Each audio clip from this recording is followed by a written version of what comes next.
Olá, meu nome é Cláudio Dias, eu sou um dos diretores do filme Giramundá. Eu sou aqui de Cuiabá, trabalho no IFMT, professor do IFMT. Estamos aqui para conversar um pouco sobre esse filme. Olá, eu sou o Gilson, também um dos diretores aí do Giramundá. Estou falando aqui de Barra do Garças, Mato Grosso, né? Nós estamos em lugares bem diferentes, estamos a 500 quilômetros de distância. Bom, eu sou professor também do jornalismo da UFMT aqui, Campos do Araguaia, e participamos ali da produção do Giramundá, que a gente vai começar a conversar agora com vocês um pouco dessa memória dessa produção. Qualquer coisa liga. Não é dinheiro. Bom, o documentário ele começa a primeira cena, são imagens feitas pelo Cláudio e que está mostrando um pouco desse trajeto dos dançantes do Congo, né, que saem da cidade de Várzea Grande e caminham para Nossa Senhora do Livramento, não é isso, Cláudio? Isso, essa imagem ela foi filmada no pôr do sol, né? Eles saindo no final da tarde para chegar na festa do Congo no sábado à noite, que é o dia que tem, vamos dizer assim, o dia mais profano, onde é o baile, toca lambadão e que a festa vai até o outro dia de manhã. A ideia era mostrar esses dançantes vindo de vários trechos da cidade de Cuiabá e Várzea Grande. Vindo de Cuiabá vai dar 60 quilômetros. Pra vir não tem distância não. Pra vir tudo é perto. Eu fui 2 sábados no ensaio. Eu já não saio mais porque jamais. Agora eu 20 anos já que de dança, né? Ah, eu tô fazendo 21 anos. Você tem mais tempo que eu, Fernando? Acho que eu tô com 35 anos, rapaz. Eu danço mais de 20 anos, né? Mas Então, eu vou fazer 21 anos de Congo esse ano aqui. já tem mais de 20 anos que eu tô com vou fazer 40. Não, eu desde quando me entendo por gente, o Fernando já tava grande já. Né? Agora a Várzea Grande já, na comunidade Capão dos Negros, que é o Cristo Rei, o famoso Cristo Rei, o maior bairro de Várzea Grande, que tem origem como o nome de Capão dos Negros, que é justamente essas pessoas que vieram de Livramento para formar esse bairro, em sua grande maioria negros, né, saídos de Mata Cavalo, que foram para Livramento e depois Cristo Rei, formar o bairro Cristo Rei, chamado antigamente de Mata Cavalo. Na verdade, o Cláudio, que estava com a câmera ali, ele se inseriu, né, no meio desses dançantes e acompanhou essa viagem. Tentou interferir o menos possível ali nas pessoas, enfim. Seria como fosse mais um dos componentes ali. A intenção era gravar isso da forma mais natural possível ali, com interferência mínima, né, nesse ambiente que é familiar ali, né, a maioria são parentes. E aí eles chegando em Livramento, então saíram de Cuiabá, passaram por Várzea Grande, chegando em Livramento, onde a festa do Congo acontece, né?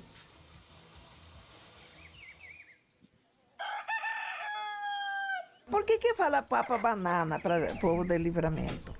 Aí ele fala, porque lá tem muita banana. De primeiro lá tinha muita banana, né? Aí o que eu falei para ele? Eu queria conhecer Nossa Senhora do Livramento, eu queria conhecer a dança desse Congo, a dança de São Benedito. Falei assim, eu tinha 12 anos, você vê. Quando eu cerrei 29 anos, eu vim conhecer. Fez uma imagem aérea ali com o uso de drone, né? Apresentando um pouco dessa cidade, que é uma cidade historicamente conhecida por ser uma grande produtora de banana da região. E aí a gente já brinca um pouco com uma das falas da personagem, apresentando um pouco dessa cidade. Quem está fazendo o drone aqui é o Natan, que participou dessa produção.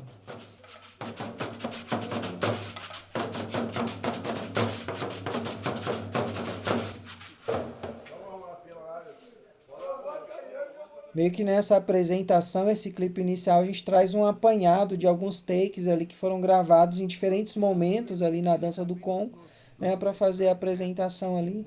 Um pouco inserir um pouco o espectador no espírito do que o documentário está propondo, ou seja, mostrar a dança do Para Congo. Mato Grosso, nós somos felizes de ter 2 Congos em Mato Grosso.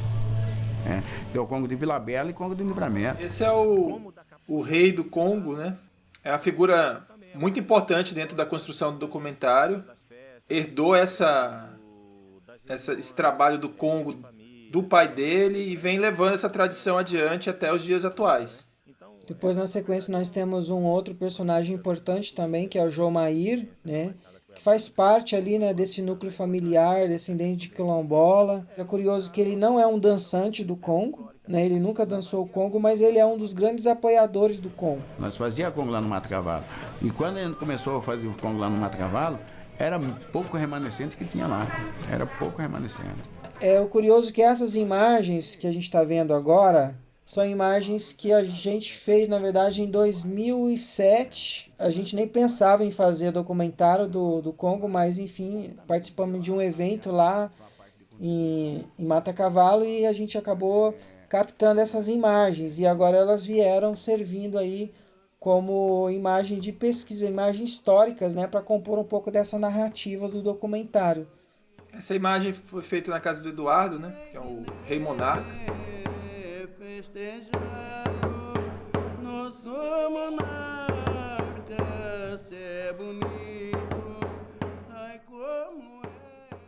Essa é a foto que meu pai deixou comigo quando ele morreu. Antes dele morrer, ele falou: filha, guarda tudo essa foto, que um dia essa foto vai servir para você apresentar. O primeiro conjunto de fotos que a gente vê no documentário foi fruto da nossa pesquisa, e isso traz muito ali para o documentário, agrega muito do ponto de vista histórico, né? Eles saíram expulsos do fazendeiro. Eles foram morar Aí foram morar em Livramento. Aquele que começou o movimento dos quilombola, que na verdade quem começou foi o seu Cesário, sobre pressão de fazendeiro, de arma de fogo, tinha de se esconder no meio do mato, como se fosse aquela época ainda dos quilombos, como era, que fugia dos senhores, dos senhorios, que falavam assim. Essa imagem do Zé, nós tentamos fazer uma entrevista um pouco mais espontânea, um pouco mais solta. Ele é um personagem muito interessante, assim, não só para falar do Congo, mas do carnaval e de causos da cidade. Ele tem muito conhecimento disso. E nós tentamos fazer uma forma diferente das outras entrevistas, que eram mais formais. Então ele trabalhando para quebrar um pouco desse ritmo de ficar fazendo entrevista mais formal, né? Então montamos essa mise-en-scène aí no próprio salão dele, que é ao lado da Casa de São Benedito, onde ocorre o Teatro Ritual do Congo. E ameaçavam, derrubavam casas, ateavam fogo, matavam os animais. E aquilo, para quem é de família humilde, para você recuperar tudo aquilo não tem como. E aí o que a família resolveu? Resolveu vir para a cidade. Para Livramento. Esse personagem do Jomair, ele é um cara que está ali nos bastidores, que faz a articulação da festa, junto com a família dele, na verdade, são grandes articuladores. E também tem ali um traço da família que vem do quilombo de Mata Cavalo. Ele se reivindica quilombola também, mas que hoje ele é bombeiro, né, militar. É um personagem importante ali do Mata Cavalo. Falavam para ela que decidiu e falou para o meu pai, ela falou: Cesário, nós vamos continuar a dança que tinha no Mata Cavalo. A dança Dona Estevina é filha do seu Cesário. E ainda mora em Mata Cavalo, né? Moradora do quilombo de Mata Cavalo. Né? Aqui outra filha do seu Cesário também. Esse aqui meu pai é ele. A Dona Odália é mãe do Jomaí, então é o mesmo lugar, né? A locação é a mesma, mudamos a angulação da câmera. Mas é a mesma... Na verdade, além de mudar a angulação, a gravação também foi feita em dias diferentes, né? Sim. Então foram várias idas e vindas durante o processo de produção. E no primeiro momento a gente gravou a Dona Odália para que depois a gente pudesse gravar o filho dela, Jomair, foi já no segundo momento. Inclusive no processo de gravação da entrevista dela é que surgiu, né, um pouco da ideia de trabalhar com esse outro personagem que é o filho dela, Jomair. Lá. Aí sarava um, ia longe embora. Lá vem gente de São Paulo pelo endereço, olhava o nome da casa, Casa de São Benedito. Olhava todo o endereço, tá certo. Dona Antônia, Cláudia, quer fazer um comentário aí? Ela é uma personagem muito importante, que cresceu muito no decorrer da produção. É viúva do seu Sarate, né? seu Cesário.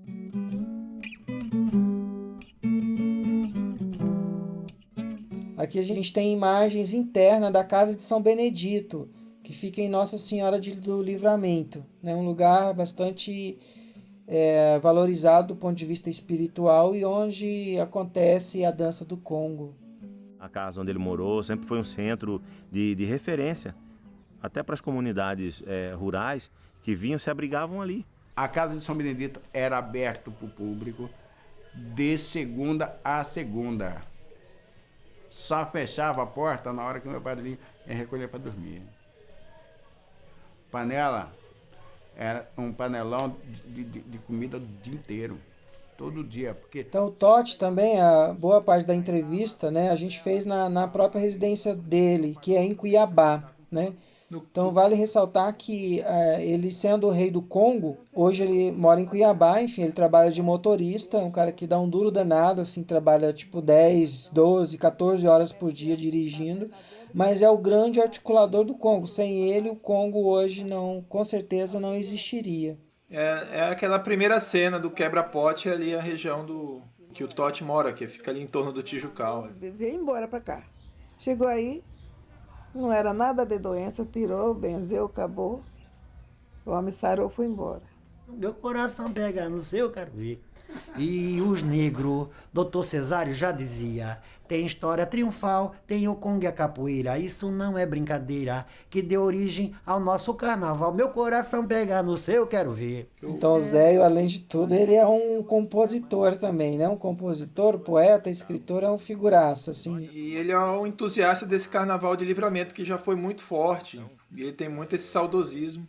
Nós pegamos esse trecho que justamente é um carnaval que teve como tema o seu Cesário Sarati. Ela é originária de lá, né?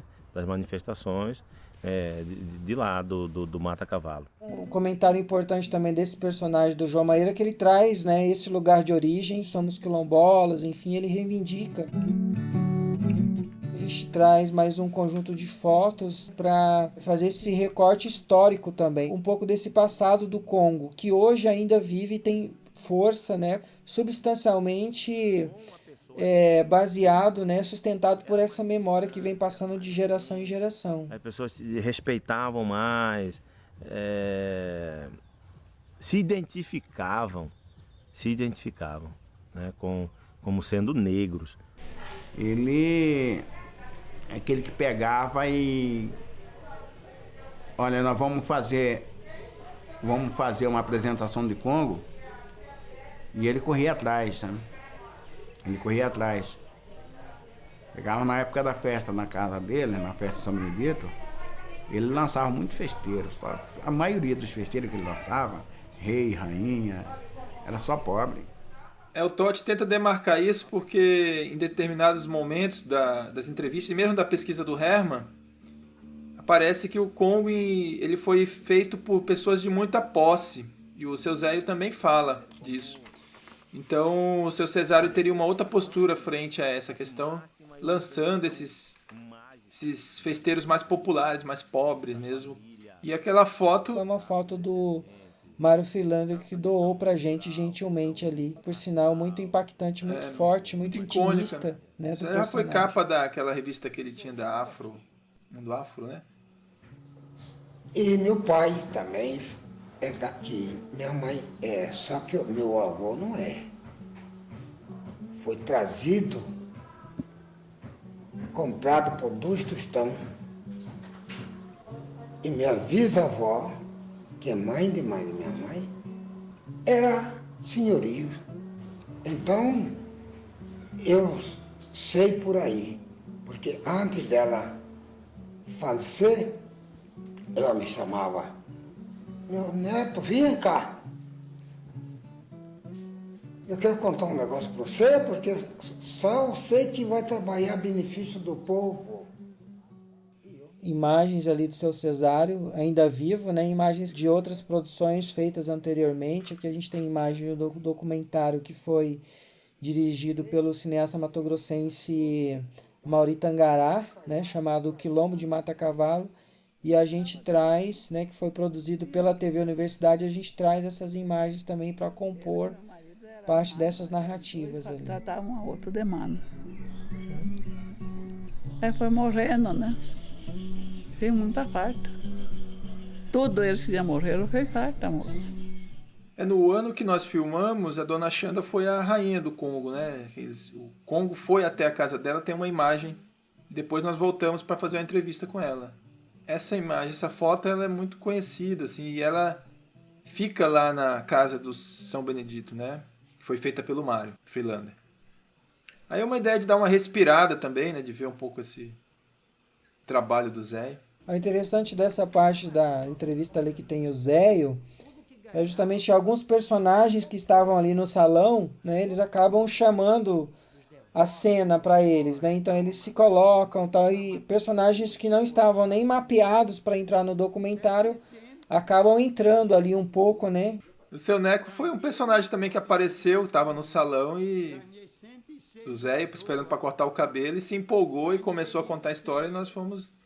Quem está entrevistando aí nesse dia é o Herman, tá fazendo as perguntas. Eu também estava junto, mas nesse caso aí a voz é do Herman.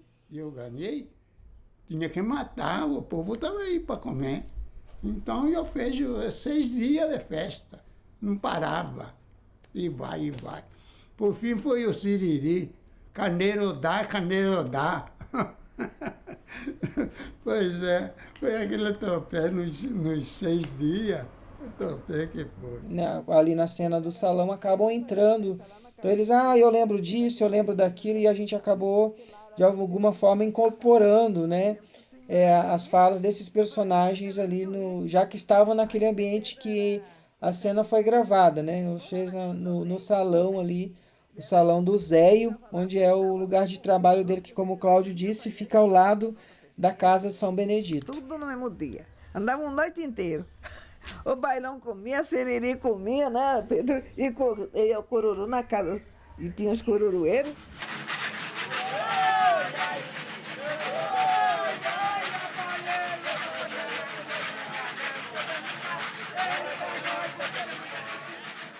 Essa é uma cena do cururu, que os cururueiros vêm de toda a região ali, de Poconé, Livramento, da zona rural, basicamente.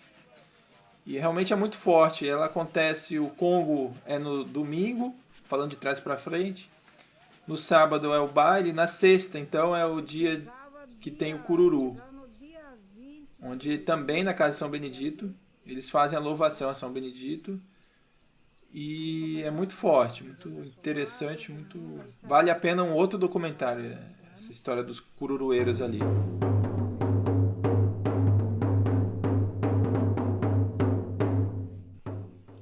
Aí optamos por usar a trilha do próprio tambor, né, que chama baqueta, esse tambor.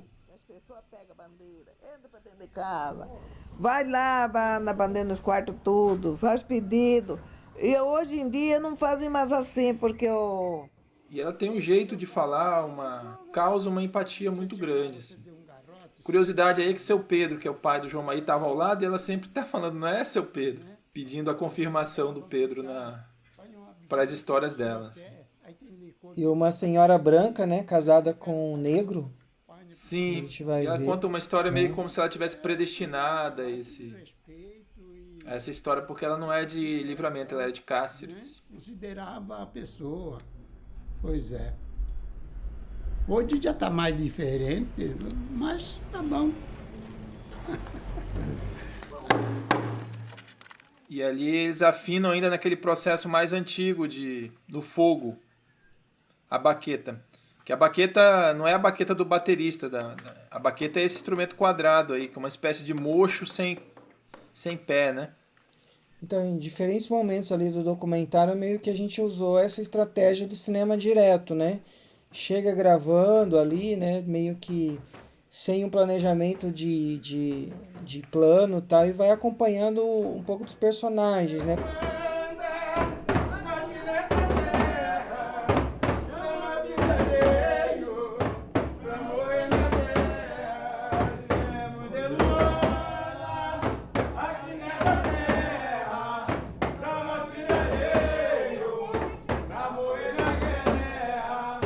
Essa cena foi do ensaio, talvez um mês antes do Congo. Nós acompanhamos aí, com certeza um mês antes. Todo sábado tinha ensaio, nós fomos pelo menos duas vezes, 3 vezes. Às vezes não teve ensaio, mas nós fomos lá.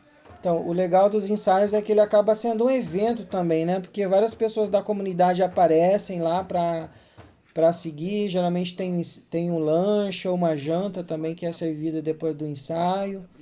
Então é um momento importante também, ou seja, é um momento de comunhão que já começa ali, né, 2 meses antes do Congo, justamente para ir afinando as falas, os cantos, os ensaios, enfim. E sempre com uma janta, né? Com uma janta muito boa, gostosa, assim, com comida muito boa. Então é um momento ali, esses ensaios, eles são momentos também de sociabilização, né, dessa comunidade ali. Então, mesmo que para os ensaios, os dançantes de Congo de Cuiabá e Várzea Grande também fazem esse trajeto aí de cerca de 60 quilômetros para ensaiar. É o doce de mamão e o biscoito assado no forno a lenha.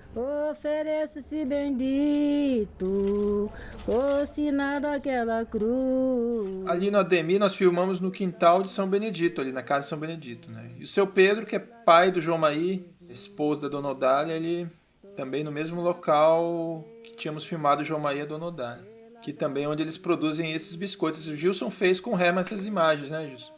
O seu Pedro, ele também, ele não dança, mas ele como eu disse ali, a família do João, o pai do João Maír, né? E ele é um grande articulador, então ele tá ali nos bastidores, sempre nos bastidores articulando. Aí a gente gravou, foi uma tarde muito bacana, esse dia que a gente gravou a produção dos biscoitos, né? Que acontece na chácara ali também, em Nossa Senhora do Livramento, né? Então, um conjunto grande de mulheres se reúnem para produzir esses biscoitos que serão consumidos na festa, né? A gente foi uma semana antes, né, de acontecer a festa. Esses biscoitos eles ficam armazenados e são distribuídos ali na festa. Mas comida, assim, almoço, janta, é à vontade. O pessoal que vem para ajudar na festa Benedito, ele não recebe um fundo. Só que depois da festa, acabou, serviu tudo. Aí sobram umas compras de São Benedito, aí eles repartem para quem ajudou, para quem colaborou na festa. Trazem muito essa narrativa, né, de que é uma festa que tem fartura, né, fartura e que é tudo de graça. Então as pessoas vão, participam da festa, jantam, comem abundante, né, realmente a gente pôde viver isso lá.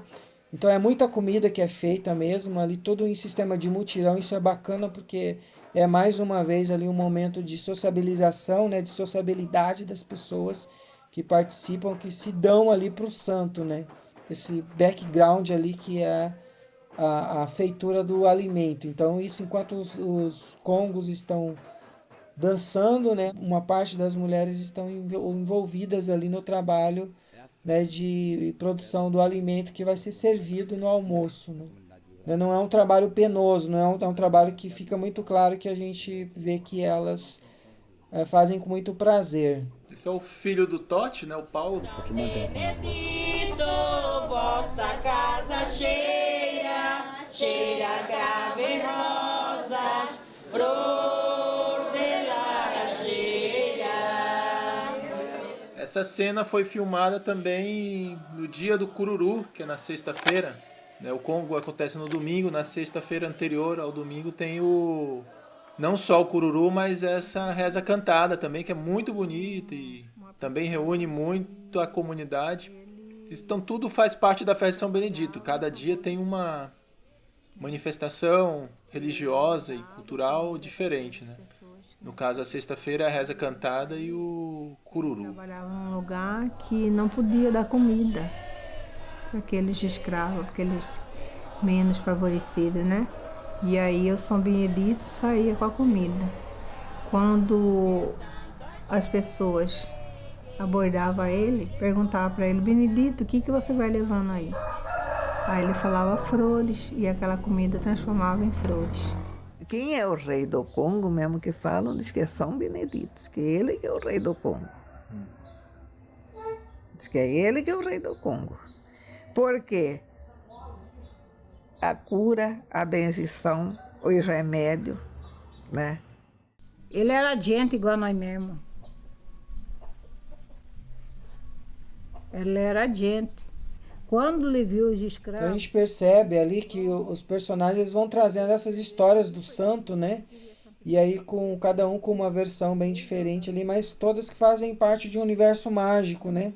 Ali da cultura popular, enfim, né? Que vem trazendo ali um pouco dessa imagem do santo. Mas isso é muito forte, né? Do ponto de vista da religião mesmo, do ponto de vista da crença, isso acaba de alguma forma alimentando essa magia mesmo que gira em torno desse santo ali.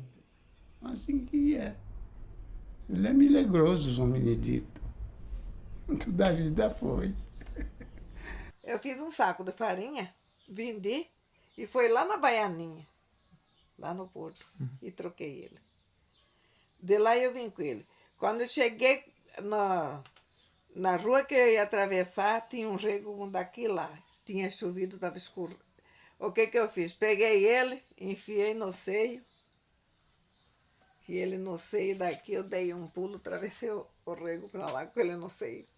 E vim embora. E nunca aí também a turma gritou para mim, você é louca!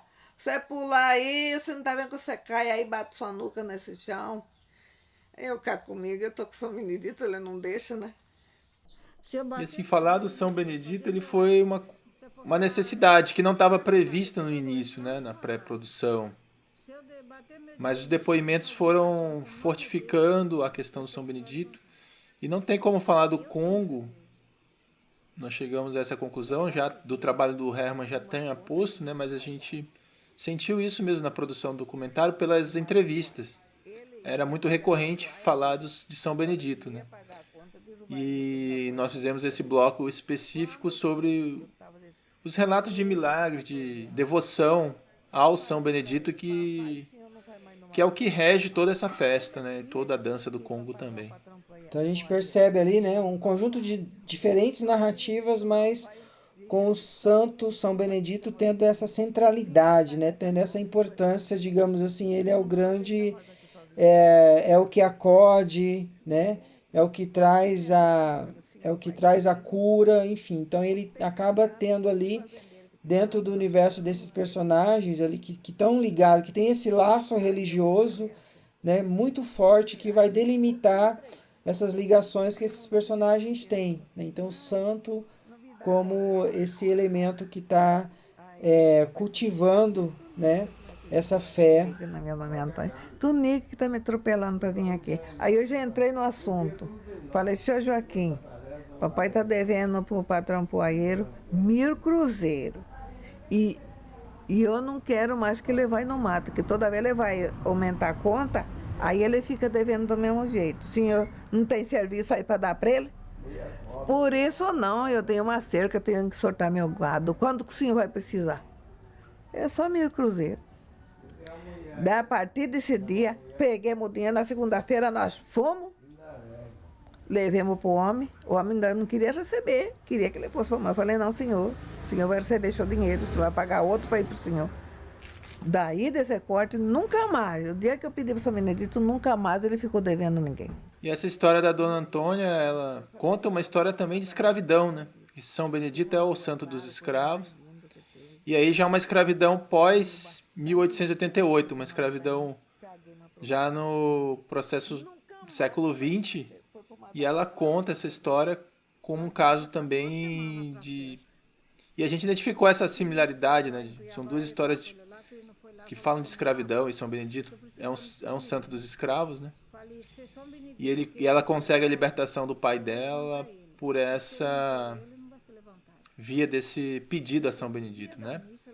E é interessante a força dela já como adolescente, praticamente, já tendo essa força junto ao pai de fazer essa iniciativa toda de ele se libertar desse trabalho escravo que era a retirada da poaia, né? Que se ele fosse um santo poderoso, que era rei do negro, com o poder de Jesus, que ele que levantasse ele. Que ele que ia curar ele. São Benedito vos ofereço esta luz.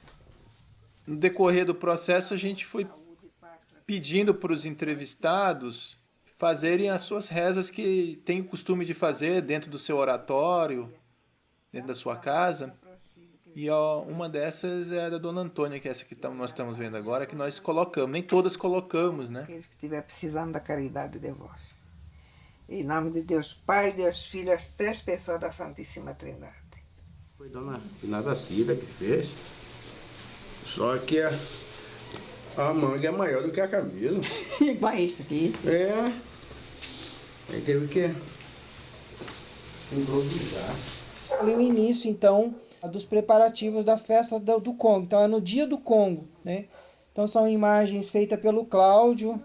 A gente sai de Cuiabá de madrugadinha mesmo, 4 horas da manhã, a gente chega lá e aí o Cláudio consegue pegar, teve a perspicácia, né, de conseguir pegar esse momento ali da família se reunindo, né? Então foi um momento que eu gosto bastante no documentário, né? E justamente ali aquela questão de tentar não usar a câmera como um equipamento para interferir, mas deixar os personagens à vontade, enfim, captando ali como se a câmera não tivesse, né?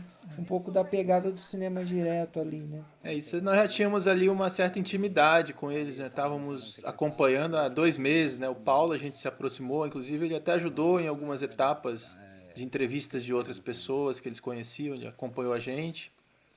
E o Totti também, a gente foi ganhando essa confiança e intimidade. Então eles agiram de uma forma muito tranquila. Assim. Eles saem de suas respectivas casas, vão para a casa de São Benedito, onde eles fazem um pré-aquecimento ali, afinam os instrumentos, né? E ali já se começa, então, é o momento, digamos assim, de reunir os dançantes do Congo, né? Que vão, a partir do momento, fazer um percurso ali na cidade, no município ali, passando por vários lugares e cantando, enfim, recebendo as pessoas vão se ajuntando ao cortejo. O rei do Congo, ele representa os escravos da época, né? E o monarca representa os senhores de engenho, que eram os coronéis na época, né? Então a gente mostra, na verdade, a disputa entre 2 reis, né, que são o rei do Congo, né, e o rei monarca. O Mukwashe quem provoca, na verdade, quem provoca a guerra entre o monarca e o rei de Congo. Então essa dança do Congo representa essa disputa, né, entre 2 reinos ali. E aí a encenação ela tenta justamente trazer elementos que deram origem a essa disputa. Então tem um personagem que eles chamam de Mukwashe, né, que é o Mukwashe que vai startar esse processo de disputa entre esses 2 reinos ali. Então vejam que ali quando a gente começa a montar ali um pouco do Congo, a gente tem imagens que foram captadas no dia do Congo, né, com imagens que foram captadas em outros momentos dos personagens narrando como é que se dão os processos do Congo. Né? Então a gente tem o Totti, a gente tem a Dona Antônia que vão falando pra gente, e a gente, na verdade, fez essa montagem num momento posterior. Então que nós tínhamos depoimentos que explicavam o Congo e tínhamos imagens também da dança propriamente dita no dia da festa do Congo. Ele tem que vir cruzando lá do final da fila, cruzando até assumir o seu lugar, que é na frente. Então, assim, o documentário, a gente, em grande parte, né, Cláudia, a gente gravou com 2 câmeras, né, uma câmera mais aberta, ali numa posição mais tradicional, e outra com detalhes dos personagens, enfim. No dia do Congo, a gente trabalhou com 3 câmeras, na verdade, usamos 4 câmeras, né, para a gente conseguir ter diferentes ângulos, porque acontece tudo muito rápido e diferentes coisas acontecendo ao mesmo tempo. Então nós tínhamos ali 4 câmeras, 3 câmeras na mão e uma câmera no tripé, e tínhamos também 2 técnicos captando o áudio, né, que a gente acabou aproveitando muito dessas imagens, dos áudios que foram captados no dia da apresentação para compor parte da trilha sonora do documentário também. O rei de Congo ficou vencido. Agora chora pena, arrependido, agora chora pena. Arrependido, Aí, essa hora, aí diz que chora, aí tem o moquate. Essa parte é muito interessante, porque eles fazem um diálogo, cada um está no seu lugar, uma entrevista totalmente diferente, mas cantam a mesma música. Isso de espontânea deles, eles escolheram essa música para cantar. A gente pedia sempre para cantar um trecho de uma música. E casou certinho, né? Até o tom tá casado. A dificuldade aglomerou a multidão. Tanto sangue derramado dentro do seu coração. Calai, tu poeta e não continua. Eu cansado de ferir seu coração, como muito enfardei na perturbação. Antes estou cada vez mais feroz. Se tu tivesse o propósito de tomar o meu conselho, como eu muito rogaria no princípio da batalha, quer deixar-te de novo só a fim de tu gozar tua nobre mocidade? Que mocidade perdida? Que coração enganoso prática, distribuindo a covardia? Qual é a nobreza que por toda parte eu vejo? Adeus, o seu coração enganoso no desejo de pelejar.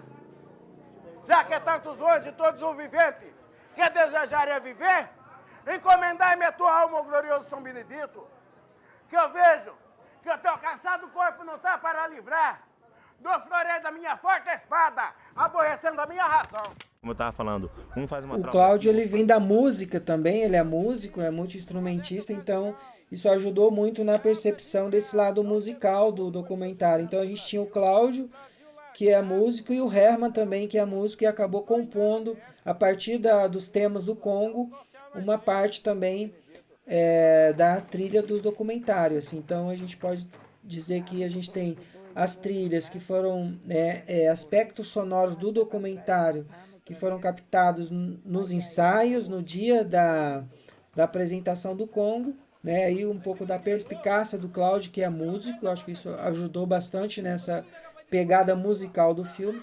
E o Herman também, né, que é o pesquisador. A gente usou toda a pesquisa de mestrado dele, né, como base para a construção do roteiro, e que também é músico e deu uma ajuda importante também nessa questão da construção musical do documentário. E o Herman compôs em cima dos motes rítmicos dos tambores do Congo. Ele fez essa música na viola, mas que é a mesma melodia de alguns cantos que eles fazem durante a dança do Congo.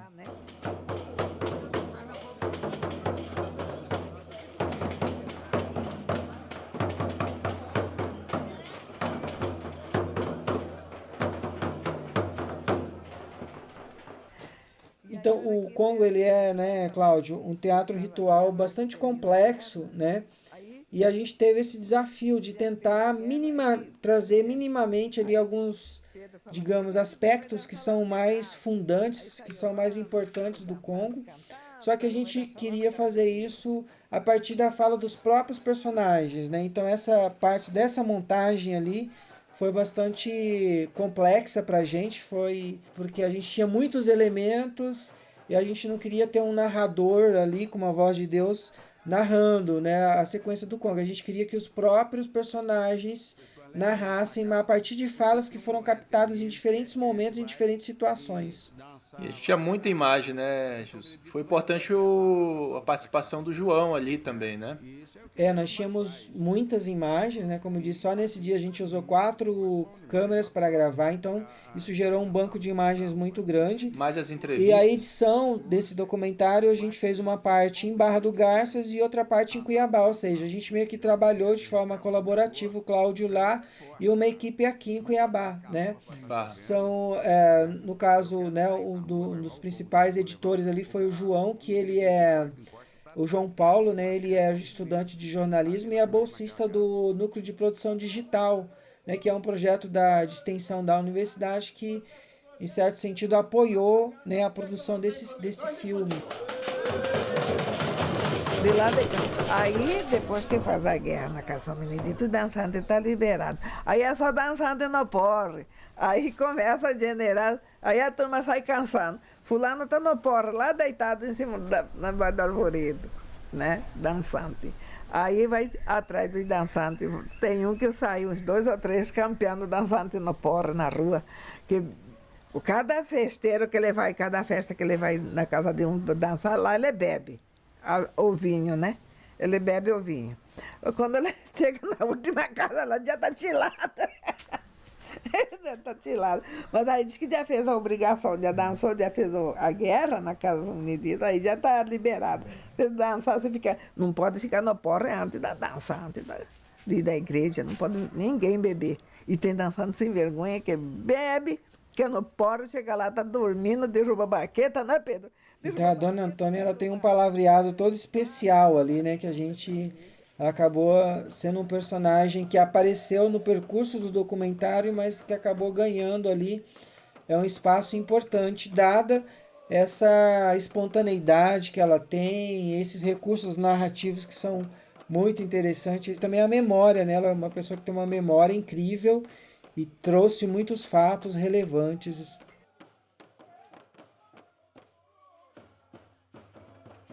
Nós passamos esse período inteiro aí da produção do filme tentando uma entrevista com o Eduardo, mas ele tem quase uma fobia de câmera, né? Que é o Rei Monarca, que é esse que está de azul ali, com a baqueta na mão, com o tambor na mão.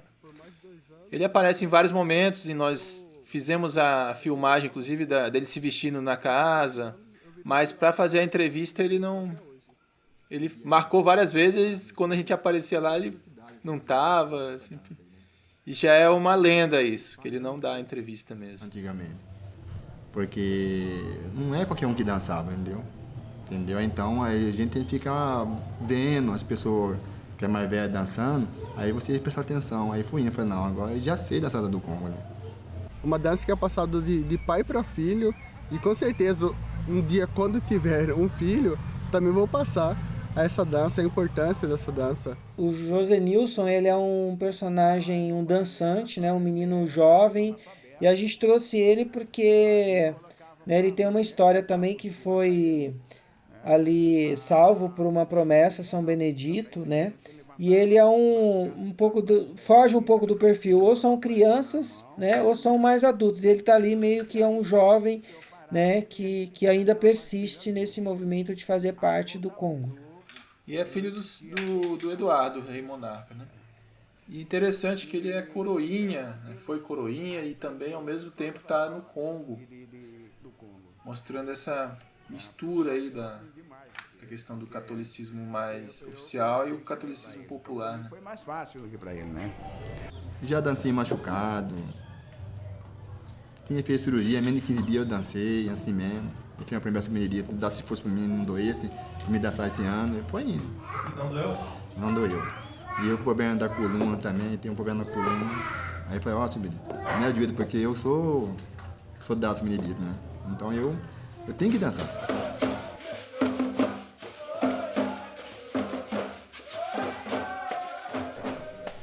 Rapaz, a força da minha capa ele é inexplicável, cara. Muito, muito, muito. Pra você ter uma ideia, a minha capa, eu que passo. A minha farda do Congo, eu que passo. Eu vou dançar Congo, tirou a capa das minhas costas, acabou o ano. Foi uma manhã inteira de conversa ali, e ele fala bastante, ele gosta de falar. E fora as interações que durante as filmagens mesmo que nós fazíamos. Às vezes estava com a baqueta, a gente perguntava da baqueta, ou essa da capa, de forma mais espontânea também. Isso foi no quintal da casa do Totti, né? O Totti, ele é pai de santo também, então ele tem um terreiro, a casa dele é um terreiro também. Então a entrevista, essa principal entrevista dele, a gente fez na casa dele, né? Então ele abriu a casa pra gente, foi importante, foi bem interessante que ele fez questão de apresentar, né, esse espaço espiritual dele ali, né, onde ele atende as pessoas, onde ele realiza as reuniões, que é ali no fundo da casa dele. Então, um lugar bem interessante também. Assim, ele se enfeita tudo, chega a época de festa, ele quer ficar todo... quer ficar igual um pavãozão, todo enfeitado, bonitão. Isso é legal, você gosta, né, de ficar bonito pra festa, né? E parece que é o dia que ele fica mais bonito, ele fica mais alegre. Acho que é o dia mais feliz dele, é esse dia da festa. Nós filmamos um pouco antes deles saírem de Cuiabá para Livramento, na véspera do Congo, né, no sábado, que é o dia que eles vão para Livramento.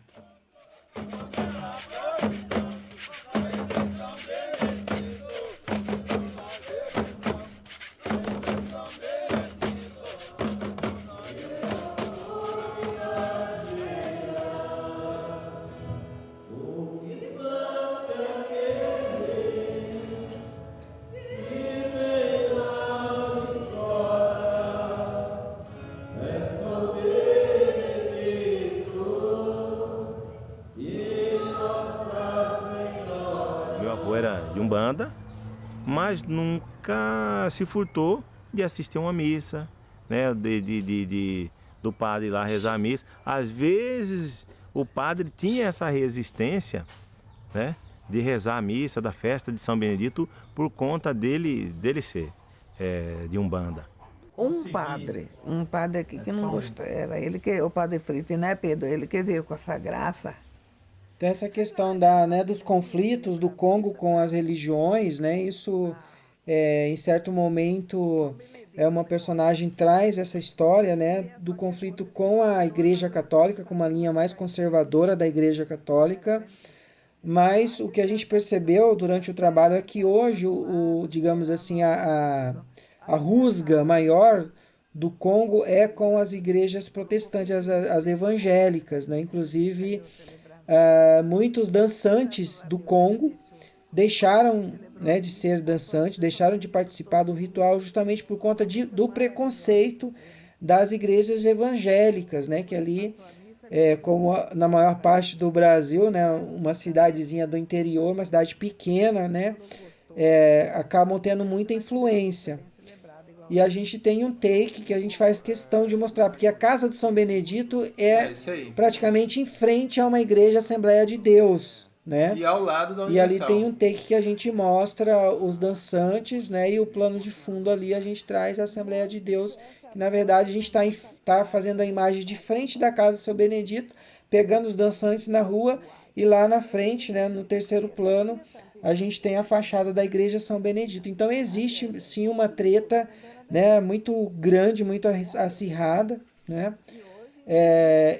hoje, especificamente entre as igrejas evangélicas e os praticantes de Congo, que são taxados muitas vezes como preconceituosamente, né, como macumbeiros, né, eles usam esse termo, mexem com feitiçaria, enfim. Esse aí nunca mais pisou na minha casa, tem 7 anos.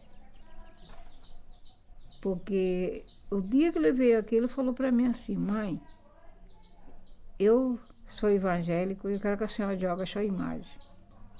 Eu falei: jogar, não jogo. Eu nasci nesse aí eu vou morrer.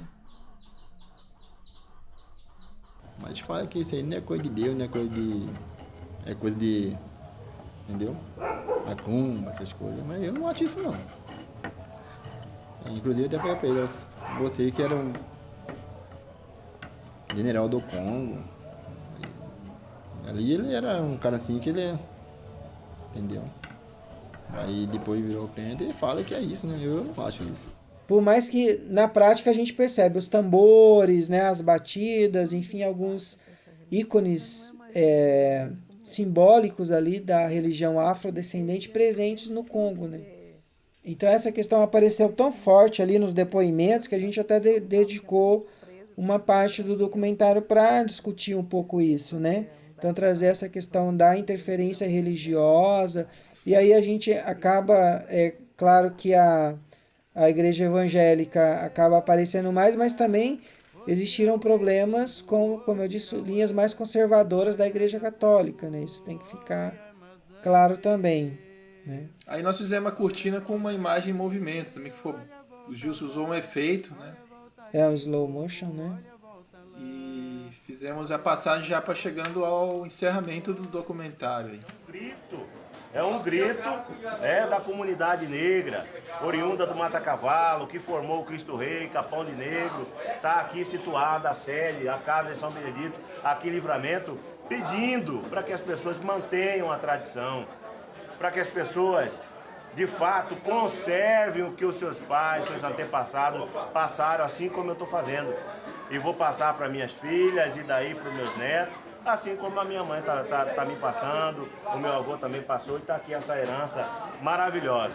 E eu quero que vocês, como o Toque falou, que tenha esse orgulho no peito, que batam no peito, seja orgulhosos do que vocês são e do que vocês representam para o Brasil, do que vocês representam para o mundo.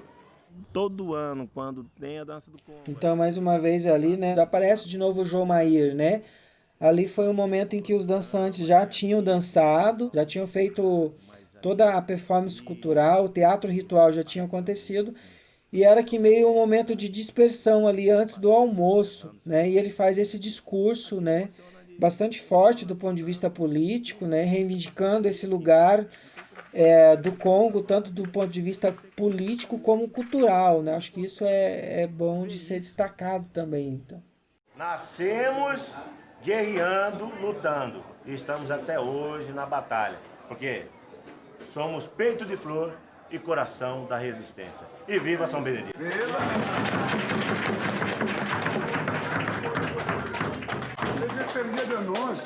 Se depender de nós, esse Congo não vai morrer. Amém, Senhor. Viva! Porque nós somos Congo. E vocês são. E eu vou tirar essa roupa. O Jomair é um grande orador, né? Ele fala muito bem, tem toda uma emoção também, porque está dentro da história da família dele, né? Ele faz, inclusive, né, o Jomair mais uma vez faz, né, ali uma pressão em relação ao poder público, né, que se nega a apoiar essa manifestação do Congo ali de forma mais contundente, né? E eu vou te falar uma coisa pra você, meu amigo. O dia que eu morrer, se não me vestirem de Congo pra me enterrar, eu vou voltar. Vou te falar. Não vou dar sossego pra ninguém, vou perturbar todo mundo. Até antes de colocar tudo que é meu lá. Até o cambito, baqueta, tudo que é meu, cara.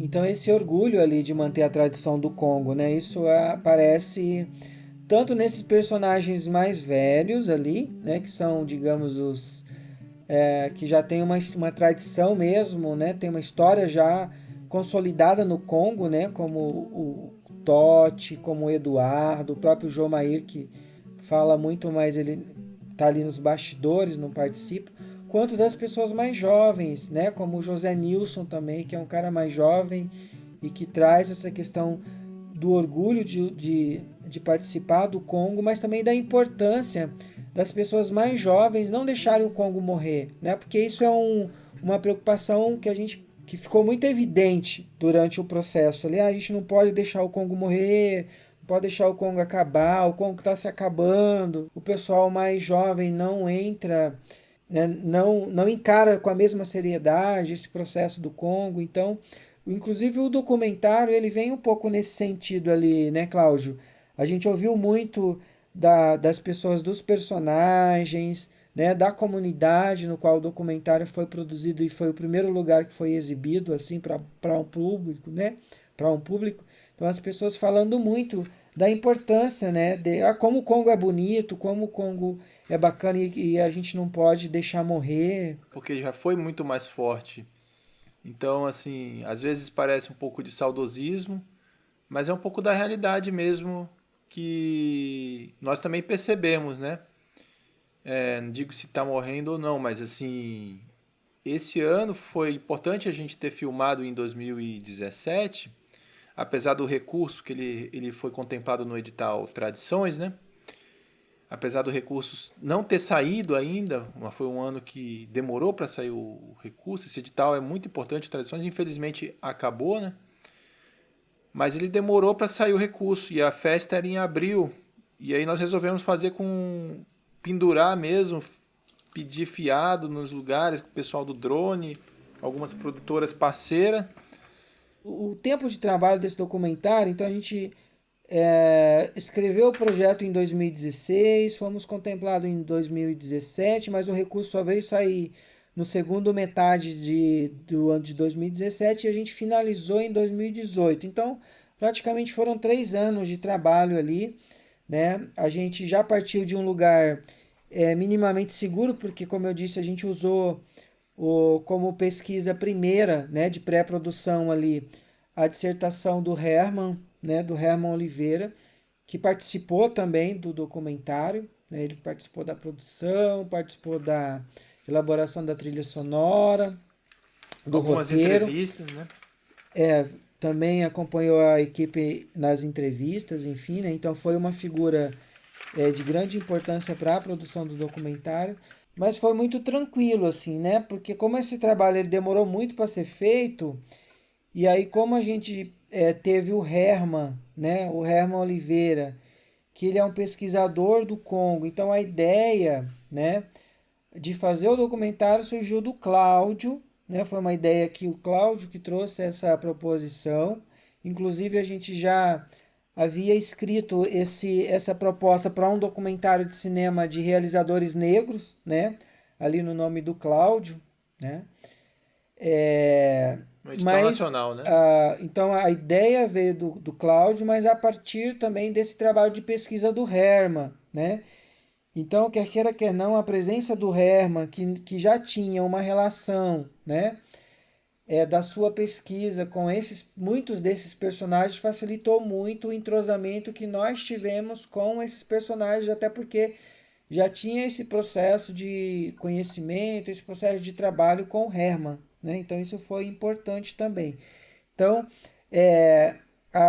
por mais que a gente teve a pesquisa, né, como componente de partida para o roteiro do filme, o roteiro acabou sendo construído de uma forma muito solta. Então, assim, a gente tinha, obviamente, as nossas diretrizes gerais, digamos assim, né, de abordagem dos personagens, o que cada um desses personagens poderia dar de contribuição para o filme e tal, mas acabou sendo uma construção do roteiro em processo, né? A partir do momento que a gente ia tendo a vivência com alguns dos personagens, conhecendo alguns dos personagens, né? Ouvindo as histórias que eles tinham para contar, é que a gente pegou esse emaranhado de narrativas e começou a fazer uma costura, né? Então a gente parte sim de um pré-roteiro que tem algumas intenções muito gerais, né? Mas o roteiro propriamente dito, ele se dá no processo. Então, a gente já tinha uma ideia do que a gente queria para o roteiro na captação? Sim. Né? Na pré-produção? Sim. Na captação, produção? Sim. Mas ali na pós que a gente começa a fazer essas costuras. Então, por exemplo, a Dona Antônia, que era um personagem que nem apareceu na pesquisa primeiro, né? Apareceu no processo, mas acabou ganhando um espaço significativo na narrativa, dado, né, a própria performance dela em relação ao conhecimento histórico do Congo, o fato dela ter sido, né, como o Cláudio disse ali, a ex-esposa, né, do seu Cesário, que foi o grande expoente do Congo ali na região. Então isso tudo acabou fazendo dela um personagem importante no documentário, mas que não tinha sido elencado no processo da pesquisa. Então acho que o documentário tem muito disso, assim, né? Não é o primeiro documentário que a gente faz junto, assim, a gente já tem outras realizações em conjunto e a gente sempre trabalha dessa forma, meio que solto ali, né? Algumas coisas a gente gosta de fazer meio que digamos assim, numa espontaneidade controlada, né? Mas sem amarrar muito no roteiro. Então a gente prefere construir o roteiro a partir do que a gente tem de concreto para montar. E não parte de um roteiro para alcançar algumas coisas, mas parte de algumas coisas para chegar, né, do que a gente tem de concreto para chegar em um roteiro. Às vezes Concorda, Cláudio? Concordo, às vezes parece uma estratégia meio arriscada, mas tem dado certo, né? Pelo menos o material consegue contar a história e consegue costurar uma narrativa, né? Que a gente usou lapela, né? Para ter aquela áudio do rei do Congo e do Totti com mais qualidade. A gente colocou a lapela sem fio para poder pegar os diálogos deles dois, que são os principais, né? Dentro do teatro ritual. E de resto foi boom, são 2 booms para poder pegar a ambientação. Agora, tinha caso de ter fala de outro dançante, e muitas vezes não sabe quem vai ser essa fala. A gente não teve a oportunidade de ver um Congo antes de filmar, né? Só quem tinha visto o Congo era o Herman, que fez a pesquisa.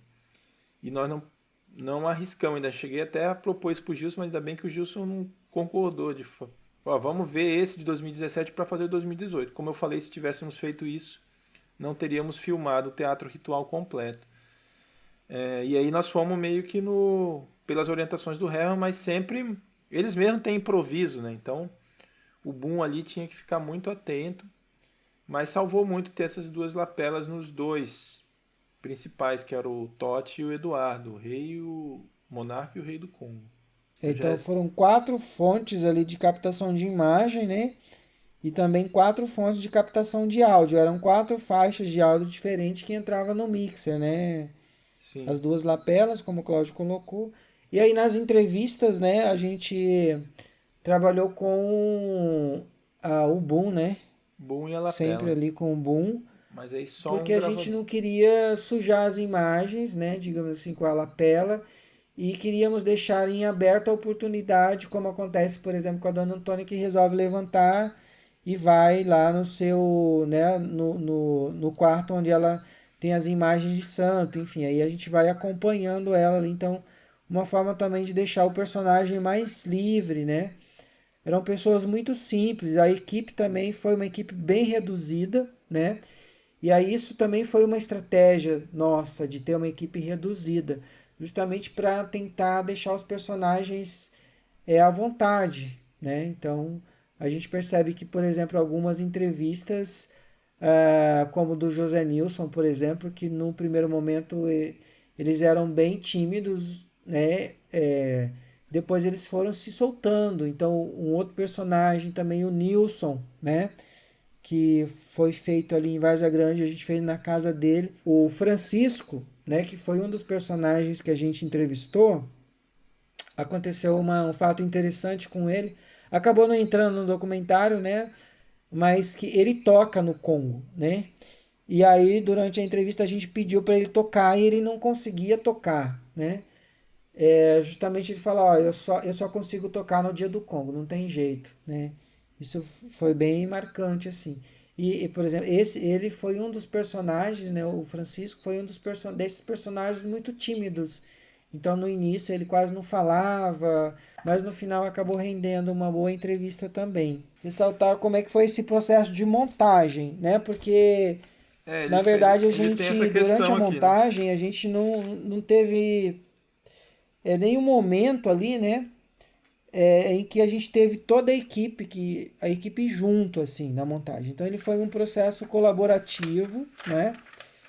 Que foi acontecendo aos poucos. Então, uma equipe aqui em Barra do Garças, né?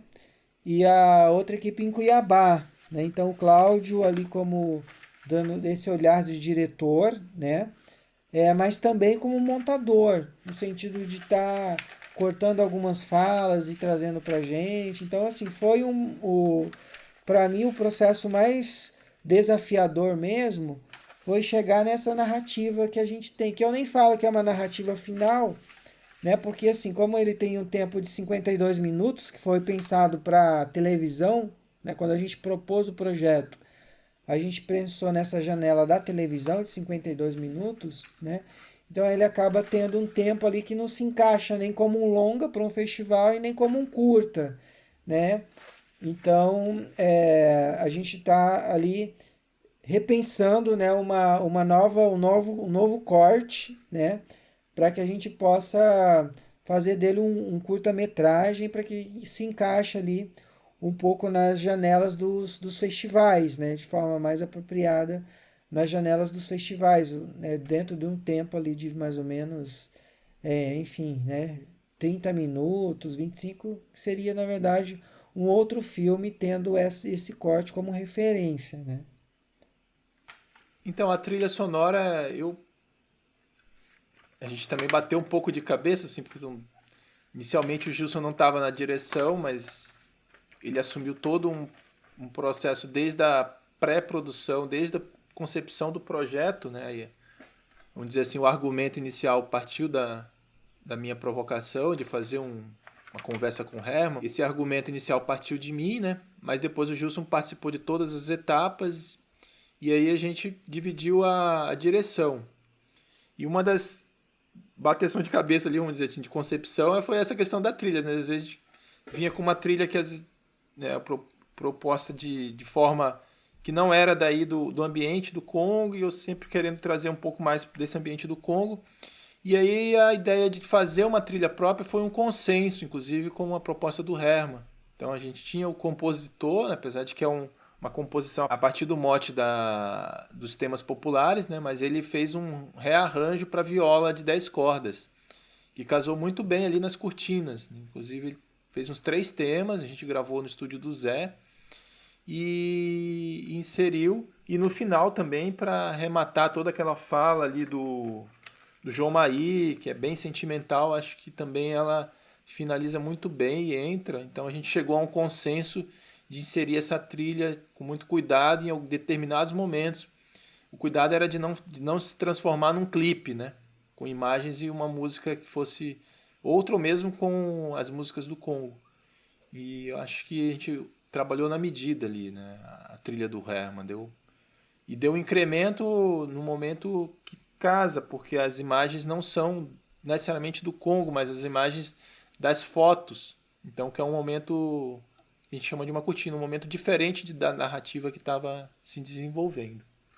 E valorizando muito o som do tambor, né? Em algum momento a gente gravou só o som da baqueta, que eu acho um som assim bastante rico, né? Com bastante harmônico. Ele tem uma sonoridade parecida até com o alfaia, assim, apesar de ser um instrumento pequeno.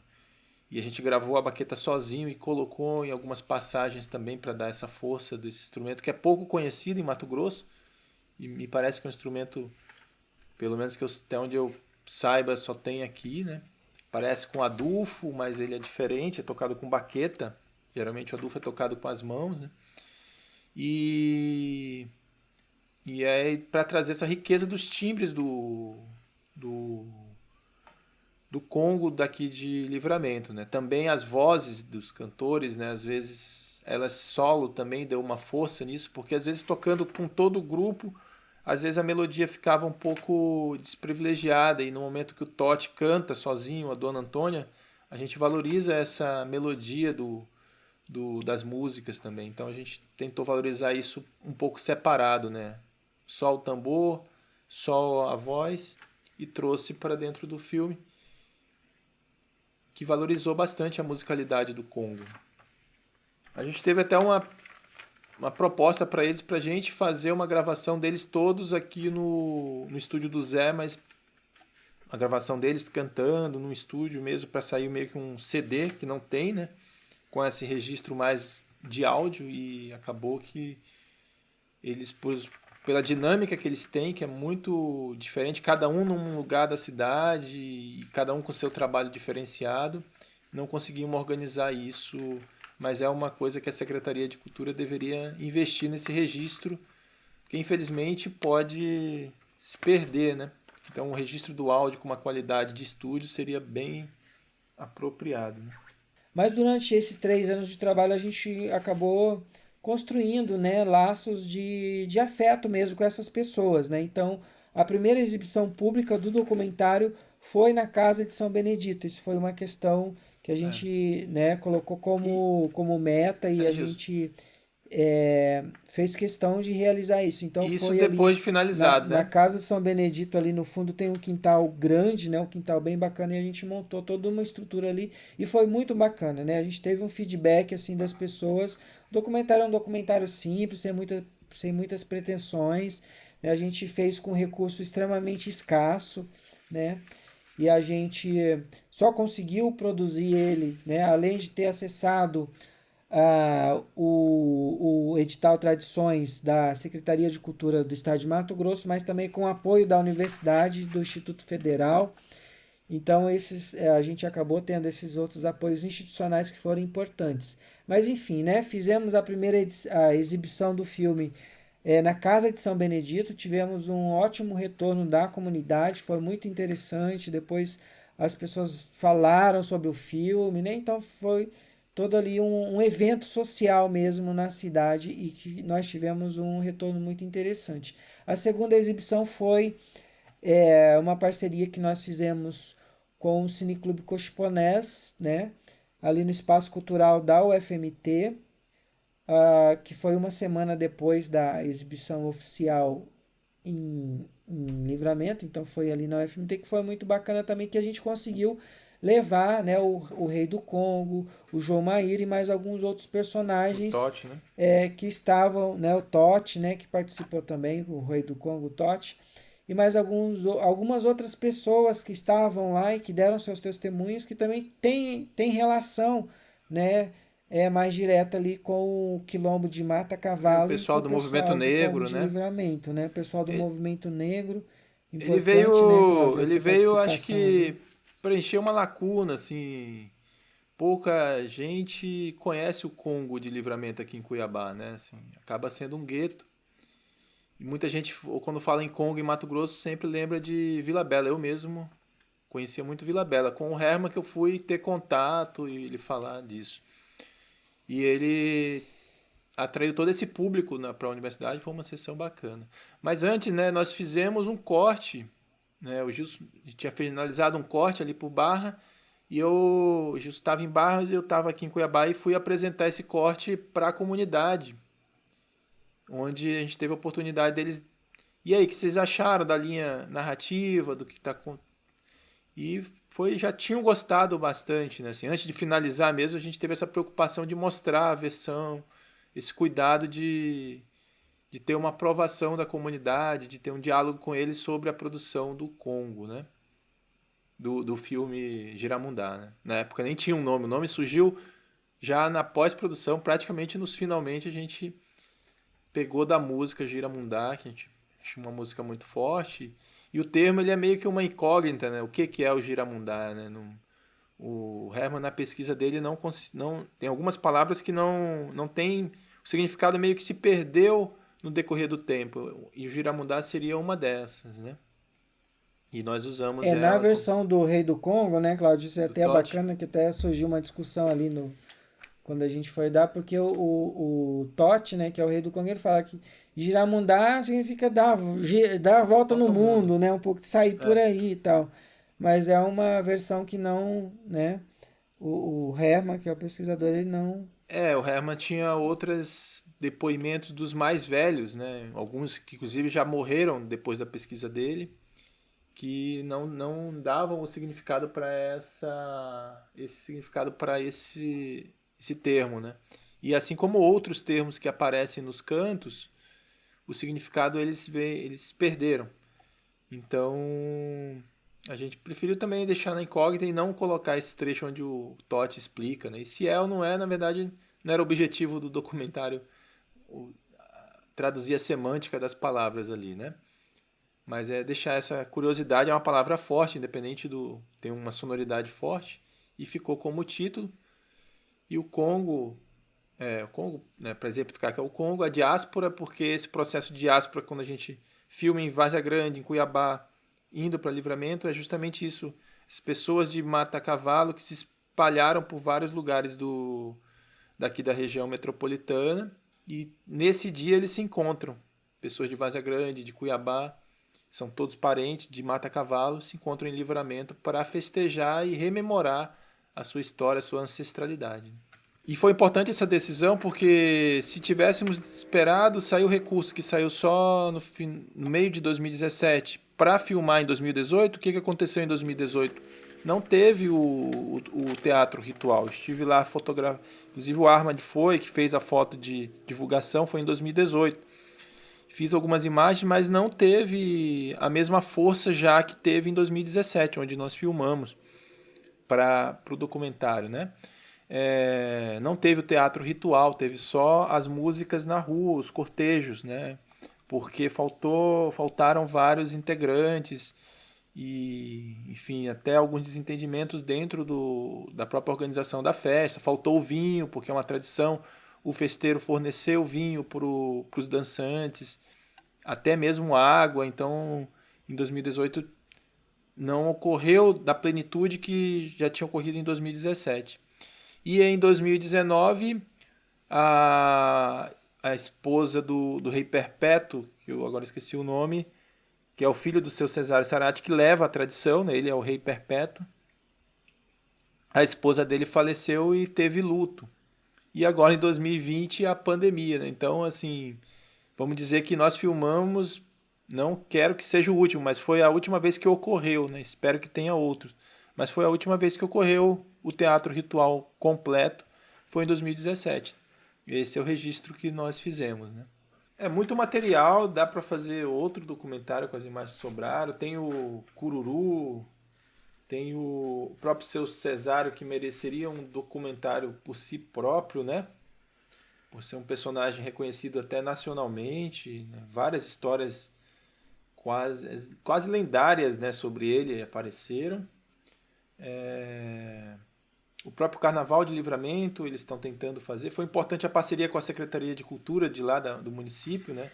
Nós demos também uma oficina de fotografia lá e tivemos uma interação maior ainda com a comunidade. E eles têm umas demandas de produção e inclusive até hoje eu mantenho contato. Tem um grupo do WhatsApp lá que é uma associação, os Amigos da Biblioteca, que é um projeto bem interessante feito pela Secretaria.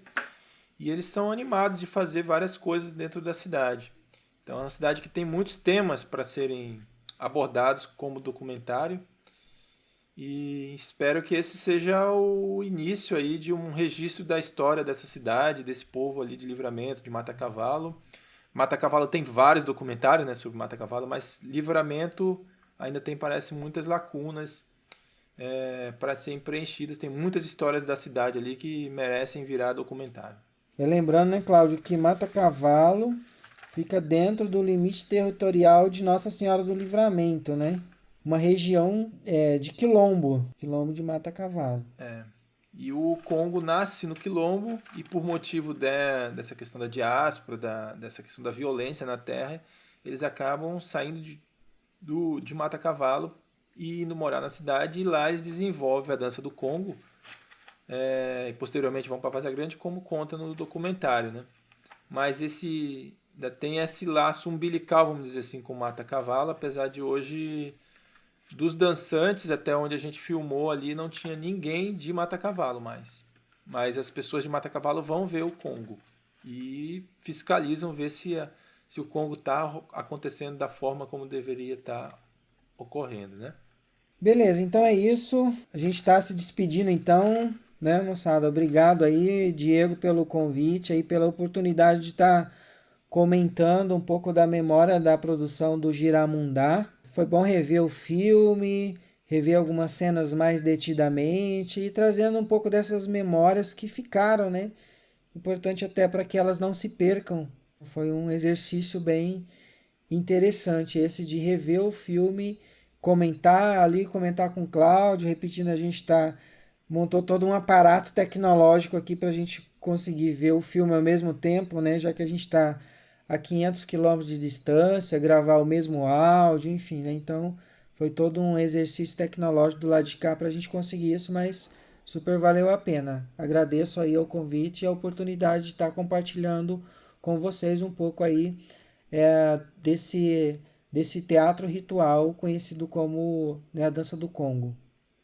Eu agradeço também a oportunidade, né? Eu agradeço a parceria com o Gilson aí.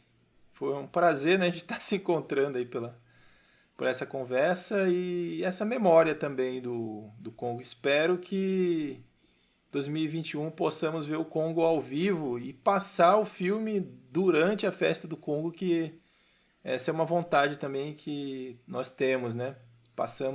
Não era na festa do Congo, então não tivemos a oportunidade porque todo ano acontece alguma coisa e ano que vem, quem sabe, estejamos juntos lá na festa do Congo passando esse filme. Obrigado, Diego. Valeu, Gilson. Até a próxima.